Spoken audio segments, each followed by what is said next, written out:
Ce soir, ce sera Hunger Games, le dernier sorti, La Révolte, du coup partie 1. Eh ben, je suis partant. Je suis assez curieux de voir ce que ça va donner, parce que le 1 était assez sympathique.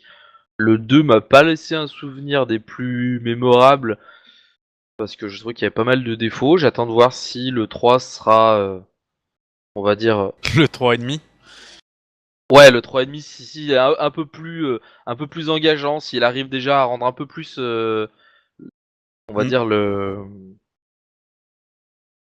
peut-être le plus le bouquin, je sais pas, ou Je avoir sais pas. un peu En tout cas, d'émotion, moi je vois qu'il y a rendre encore certains c'est personnages... encore un cycle final en 2 parties. C'est vraiment devenu maintenant limite un standard. Ça me fait un peu chier, mais soit. Ouais, mais ça malheureusement, je crois qu'on risque d'y avoir droit de plus en plus, parce Ok, que ça, voilà. ça reste une machine afrique, hein, donc on va déjà avoir le cas pour Divergente aussi, donc on verra. En tout cas, c'est le même réalisateur que sur le 2. Et ben, Donc en espérant qu'il fasse on mieux verra. cette fois-ci. Donc je te propose qu'on y aille, et puis on revient dans quelques instants, vous dire ce qu'on en a pensé. À toutes. Bon, du coup, c'est pas mauvais, hein, mais bon, c'est vrai que c'est pas exceptionnel, quoi. J'ai l'impression que Non. le souffle s'est un peu tari. Ben disons qu'on a Il du y a mal plus à de voir débraise après réellement. l'embrassement.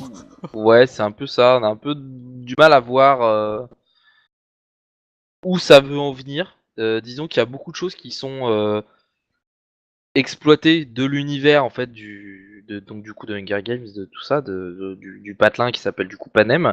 Enfin, c'est le pays qui doit apparemment s'appelle Panem. Mais disons que on n'en sait pas plus sur leur culture.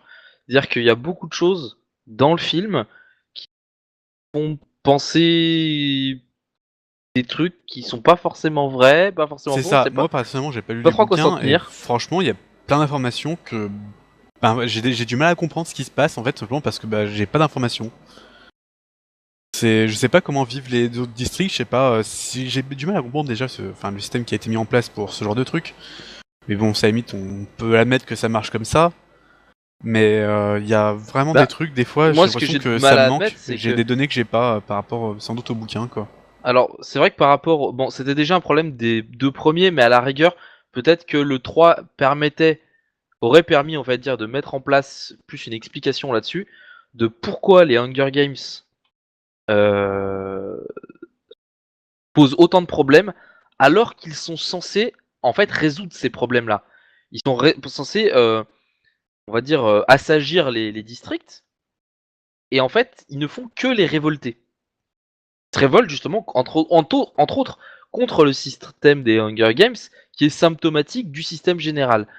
Et du coup, on dit, mais pourquoi, en fait, le chef de l'État, donc le président Snow, fait ça? Pourquoi il décide de créer cette sorte de compétition qui ne va faire que Mais dis attiser donc, la colère, en c'est pas fait? lui qui l'a créé, hein, c'est un truc plus vieux que lui, hein. Oui, enfin, je veux dire, pourquoi il continue à maintenir ce genre de choses? Je veux dire, on voit pas trop l'intérêt. Alors, est-ce que peut-être que dans le contexte de l'époque, on va dire les Hunger Games c'était plus ressenti comme une épreuve pour que les districts fassent, on va dire, leurs preuves les uns par rapport aux autres. On voit des districts qui sont assez pauvres pour la plupart. Est-ce qu'on a des districts plus riches? Est-ce qu'on a qui sont satisfaits de leurs conditions ou pas? Je veux dire, les districts 1, 2, 3, 4, on n'en entend pas parler. Je veux dire, c'est censé être une révolution du peuple contre le gouvernement. Mais il y a la moitié de la population, on n'en entend pas parler en fait. Donc du coup, on se demande, Disons est-ce que qu'ils vont intervenir plus qu'est-ce tard? Est-ce qu'on qu'ils voit interviennent notre ce pas? gouvernement, c'est les massacres qu'il commet. On voit que ça. Ouais. Hein. Donc je veux dire, pour ça, c'est ne serait-ce qu'une bonne raison pour vouloir lutter contre ce genre de truc. Mais disons qu'on a du mal à comprendre. On voit qu'il y a une sorte d'oppression, de trucs comme ça. Mais je sais pas. J'espère que justement qu'ils prennent le temps de nous montrer un peu ce qui se passait en dehors des frontières. On va dire de ce que vit du coup le personnage principal, parce que c'est ça, hein, clairement, on nous montre que ce que vit le Bah, personnage principal. à aucun moment on ne voit la vie au jour le jour dans les districts en fait. À aucun moment on ne se rend compte de la On le voyait au tout situation début dans le qu'ils 1, mais vivent. on le voyait que du Ouais, coup mais on dans le son voit que district dans le là. district 12, qui est réputé pour être le district le plus pauvre justement. Donc je veux dire, c'est presque normal qu'on voit cette héroïne qui sort d'un milieu, on va dire, complètement défavorisé, un peu délabré. Que ça soit elle l'héroïne, ça me choque pas.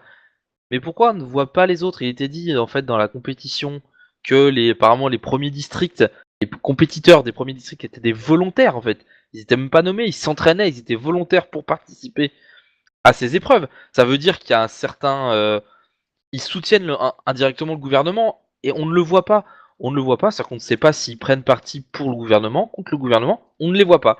En fait, ils sont complètement effacés de la scène La seule politique. chose qui compte clairement, c'est le personnage principal. Du coup, on a du mal à avoir une vue d'ensemble.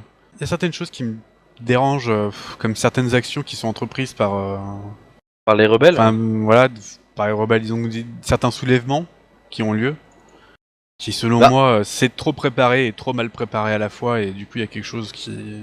Bah, sans spoiler, en fait, le problème de ces soulèvements, c'est qu'en gros, ils vont plus tuer que sauver. C'est-à-dire que si on réfléchit à la manière dont ils ont été faits, on se dit, mais il y avait 25 000 solutions pour faire mieux que ça. Et surtout pour éviter qu'il y ait autant de morts. Donc on se dit, Surtout dans pourquoi leur rang, vous hein, je avez veux dire... on se dit pourquoi ce genre d'action, d'attaque contre, on va dire, donc le gouvernement, alors que clairement, ils sont pas à leur avantage. Ils attaquent alors qu'ils ne devraient pas. Il y a d'autres moments plus judicieux, on va dire, Bah, ils pourraient pour attaquer, mais attaquer. ils pourraient le faire plus intelligemment, quoi. Oui, voilà, c'est ça. Donc ça tombe ça tombe un peu à plat. Elles sont sympas, les scènes, hein, je dis pas, elles sont impressionnantes. Mais c'est vrai que du coup, quand on y réfléchit, on se dit, mais... Bah, la plupart des scènes de combat sont, d'un point de vue purement cinématographique, sont assez sympas, assez jolies. Je veux dire, il y en a Bah, c'est une. bien fait, hein, je veux dire, Voilà. ça rend ce que ça veut rendre. C'est clair, je veux dire, le réalisateur qui est Francis Lawrence fait un bon boulot. En fait, il y a deux gros soulèvements comme ça. Le deuxième, on se dit ouais, bon bah voilà, ils ont refait comme le premier, puis voilà, il y a 200 morts alors qu'il y en aurait dû en avoir 5 et puis c'est tout quoi. C'est un peu con. Du coup, je trouve que ça perd un peu cet impact et il n'y a pas l'aspect martyr qu'il y a généralement dans ce type de révolution où un personnage va se sacrifier pour justement un idéal. Là, c'est presque aller à l'abattoir quoi. C'est comme des bœufs qui se précipitent à l'abattoir, dire ah youpi, on va se rebeller contre l'abattoir. Mais ça sert à rien. Les 300 premiers, ils vont se faire abattre quand même, donc il n'y a pas trop d'intérêt. Faut faire ça intelligemment. Donc ça, j'ai trouvé ça. En fait, il y a une sorte de banalisation de la mort des rebelles euh, qui est euh, qui est trop importante, alors que théoriquement, ça devrait être vraiment un coup dur du fait de perdre des hommes. Ça reste des rebelles, ça reste. Ils sont pas forcément soutenus par la majorité de la population. Encore qu'on ne voit pas les premiers Bah, disons districts. que eux, ils ont une famille. C'est quelque chose Voilà. qu'on voit pas du coup chez les, enfin, on va dire chez les méchants, ils ont pas de famille, ils ont pas de vie, tout ce qu'ils sont, c'est être méchant. Du moins, c'est ce qu'on voit dans le film. Hein. Je sais pas ce qui est du bouquin, mais c'est comme ça qu'on le voit dans le film. Du coup, je veux dire, on n'est pas censé avoir de l'empathie pour eux, mais on en a aucune. Je veux dire, c'est fait pour. Mais disons que là, on se dit, ça fait quand Et même on manque beaucoup aussi un peu de. d'empathie envers les rebelles, en fait, finalement. Parce qu'on se Ouais. dit que la manière dont ils agissent, c'est Bah, ridicule. les Sinon, seuls pour pourquoi lesquels tu on a fais ça, empathie, c'est quoi. vraiment les personnages qu'on nous montre le plus, c'est les personnages principaux. Il y avait ça, il y a quelques autres scènes où on se dit pourquoi. Enfin, on sait pas trop ce que font ces scènes à ce moment-là. Du coup, c'est vrai que le film a été séparé en deux parties. C'est pas aussi vide que ce que ça aurait pu être.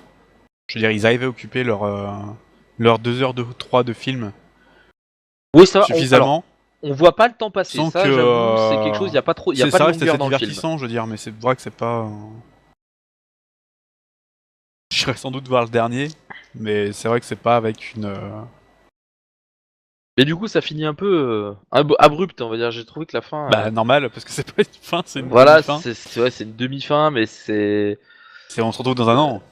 Oh putain, ça fait loin, hein. Ça fait très loin pour une attente comme ça.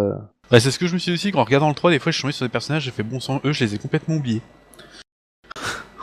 En arrivant dans le film là. Ouais, alors ça aussi c'est un truc que j'ai trouvé dommage. Il balance plein de noms au début, notamment il balance les noms des personnages qui sont apparemment récurrents dans le 2. Donc il y a le personnage de Johanna, il y a Annie et il y en a, il y a Pita qu'on connaît. Mais du coup, à un moment, elle parle de Johanna et d'Annie. Je dis putain, mais c'est qui? Elle ressemble à quoi? Il n'y a pas une photo pour nous montrer à quoi elle ressemble. Moi, Johanna, Faut- il me semble que c'était une des concurrentes Oui, c'est une des qu'il y concurrentes. avait. Mais Mais du le, coup, le pire étant, je crois, des personnages en fait qu'ils ont fait que parler ou qu'on voit tellement peu dans le film, notamment, ne serait-ce que la petite sœur de, euh, de Katniss. Quand je l'ai vue, j'ai fait, mais attends, c'est sa petite sœur, je sais plus, je sais pas. On la voit tellement peu en fait que c'est dur de faire le lien. De même que un des personnages dont ils ont fait que parler en fait, qu'on voit presque pas, qui est du coup la petite amie, il me semble, d'un des personnages. ouais, c'est Ah, le personnage de Annie en fait.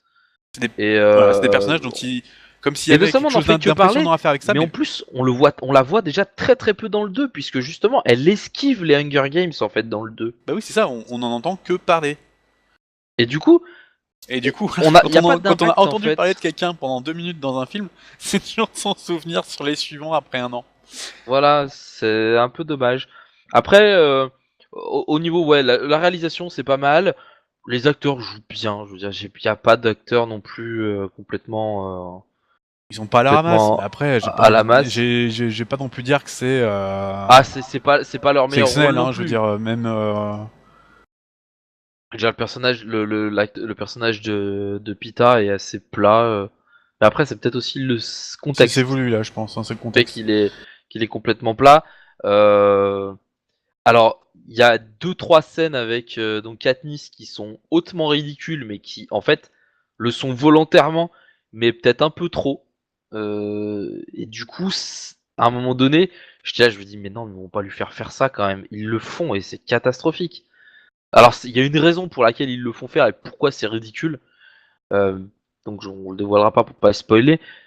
Mais franchement, j'ai trouvé que ça allait loin Bah après, et pour pas grand on chose voit quoi. un truc dans ce film que je trouve assez intéressant. C'est vraiment d'utiliser le personnage comme un symbole. Je veux dire, on s'en fout réellement d'elle. Ce qu'on veut, c'est que qu'elle joue un rôle d'actrice. Sois belle et tais-toi. C'est un peu ça qu'on lui C'est un peu demande, ça, ouais. C'est pour servir en fait de propagande. Et je trouve ça du coup assez intéressant qu'ils mettent, qu'on voit ça justement. Bah, c'est un autre aspect du truc, quoi. Non, le film est pas mauvais, hein. On peut pas clairement pas dire ça. Mais il y a beaucoup d'incohérences, beaucoup de manques en fait Disons que si scénario vous n'êtes pas fan d'histoire, des quoi. autres, celui-là vous plaira pas plus que les autres. Ouais, voilà, donc ça sert à rien d'aller le voir. C'est, je veux dire, voilà. C'est à vous de faire trouver. Si vous n'êtes pas allé voir les autres, déjà ça sert à rien d'aller voir celui-là. Ah oui, Puis parce que franchement, déjà vous même louperez pas en grand ayant chose. vu les autres, des fois on est perdu, mais alors sans les voir. Parce que Que toutes les 5 voilà. minutes, il faut une référence à des personnages qui sont pas là en fait. Donc du coup, si on n'a pas vu les autres, on sait pas de qui ils parlent et on sait pas dans quel contexte. Donc c'est un peu dommage. Mais ça c'est aussi le rôle d'une suite quoi. Je veux dire, on va pas rarement voir le 3 d'un film si on n'a pas vu les autres quoi. Donc, je veux dire, c'est un peu particulier. Euh... Enfin, il y a qu'un seul mec qui s'est permis de commencer par le 4 hein, donc bon bref. Voilà. Et ben voilà, en gros c'est ça. Si vous avez vraiment envie, allez-y. Si vous avez des doutes ou que vous n'avez pas vu les autres, allez pas le voir, ça sert à rien. Ou moi attendez que dans un an que le 2 sorte, enfin que la deuxième partie sorte pour se faire les deux d'un coup. Je Pour se pense que faire les ça 4 d'un sera coup. pour se faire les quatre d'un coup. Voilà. Donc c'est tout pour Hunger Games, La Révolte partie 1. Et on vous donne rendez-vous à la prochaine séance. Ciao. Salut.